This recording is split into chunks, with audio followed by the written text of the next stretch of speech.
Hello, everyone. This is Akshat Singh, and you're watching 10 Minutes with Sam. It is the trademark short format interview series, which is being run by the South Asia Monitor. And today we have Ms. Rashmi Saksena, an eminent journalist who started her career at the Hindustan Times back in 1971. She was the first woman journalist to actually cover crime in Delhi, and since then has moved on to cover several other stories of national importance. Ma'am recently wrote a book called She Goes to War, which traces the lives of several female militants in India. It is a truly fascinating and riveting book, and we would be discussing that book with ma'am here today. Welcome to the show, ma'am. How are you? Good evening. Ma'am, so as I mentioned, it's truly a very, very fascinating story. You talk about several female militants in India. Could you give us a little more specific account of what your first encounter with the notion of a female militant in India was? You mentioned that you came across them multiple times. Well, I didn't really physically come across them face to face, but I'm talking about way back. I was covering a general election in the state of Madhya Pradesh, an area which is now called Chhattisgarh and is the tribal area. And I was sitting at a remote roadside tea stall, dhaba as we call them in India. And up on a tree was a poster which had these pen sketches, of women. And below that, the Maoist group had written, salute the women commanders who have fallen to the Indian police bullets.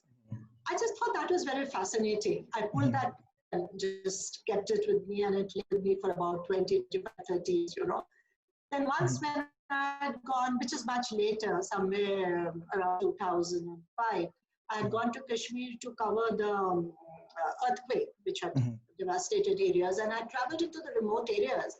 And I saw that in these remote villages, there was absolutely no dearth of relief material, expensive relief material. So I asked the local people that, so the government of India has been able to send you material right up to here. I said, no. This is distributed to us by women from the village who have connections with organizations across the border, who they called jihadis, So that was again a reference to women who were in some way or the way connected to these organizations. Absolutely, ma'am. And when you talk about this, I get the sense that there's some sort of universal value which runs through all the cases, despite the fact that they're spread across the country. This sense of fulfillment, this sense of achieving something which usually is not meant for women, this search, this quest for power. And I understand that despite the fact that there's some sort of universality, all the cases that you talk about are somehow very, very different. Could you tell us a little about that? See, when I started, I have to be very honest, started on the book, I already had an image in my mind, which was actually fed by the security agencies who I had been interacting with. And they were always, tales of how these women had been forced, they had been abducted, raped, kidnapped, and forced into these organizations against So very victimized image. Pardon? So a very victimized image of the women, right? Yes, and I have to admit I started with that image in mind. But as I met women across different regions and theaters of insurgency in India, my views changed completely. But I have to say that there is one common thread that runs through all the stories, or rather describes the character and personality of these women. These were women, are women, who willingly decided to go into an area which was actually not supposed to be where women trade, and take up the gun. That was the general perception people had in India, or even across the world, that why would women do this? Women are by nature not violent. And that is one of the reasons that they have not been on the radar of our security agencies and have actually remained above suspicion. And that is the very reason why leaders of these organizations started to recruit women. That is very interesting, ma'am, because I feel that when we look at militants, otherwise we tend to either put them in the category of these big, bad, evil people, or we put them in this category of the poor victims, you know. And I think your book does a great job at breaking this binary. What, however, I can't really understand is what lessons were you thinking about deriving from this research? What do you think is the sort of impact it can have on policy or the academic research in the future? Let me just show you my book. This is the book. And as you can see, this woman is a person who's carrying a country-made revolver. Okay. But she's dressed like any other woman in Chhattisgarh. You wouldn't know. And she is following another woman. This is an armed woman in uniform. So she is just what they call the supporter. She's carrying water and food to the camp. So one point which I wanted to make was that there is actually very little information available with the authorities that be, or agencies which are involved in counterinsurgency programs about these women. And I realized after talking to them that look at the important, crucial role they play.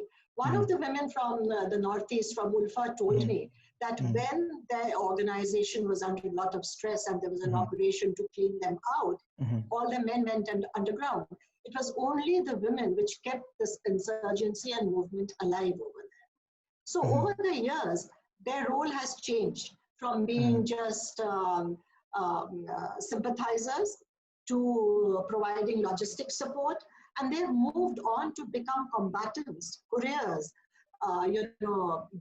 great people who disguise themselves, can play multiple roles. They carry arms, they help in the movement of arms. Couriers who carry letters from one place to another, they become information gatherers. They keep an eye on the movement of security forces. And more than that, they are now involved in what is called low-intensity conflict.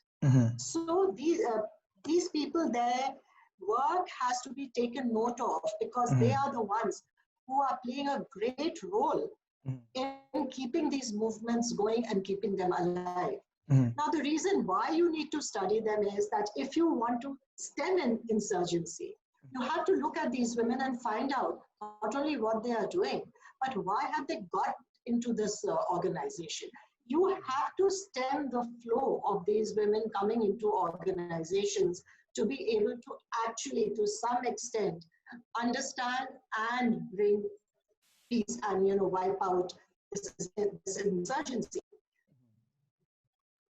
The other thing I also realized that to your first earlier, they eventually want to return home. They want to return not to their home, but to a normal life which they feel they should have a husband, they should have a home, and most important, they should have children.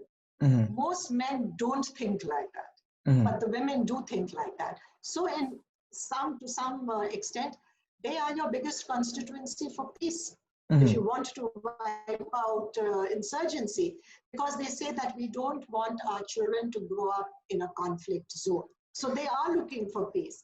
But unfortunately, they are not at the decision-making table when it comes to their own organization or when their organization is in conversation or talks with the government. Absolutely, ma'am. And I feel that your book is a direction in that step wherein we can start looking at female militants in a more independent sense. Once again, ma'am, we are very, very glad to have you on the show. Thank you for being here.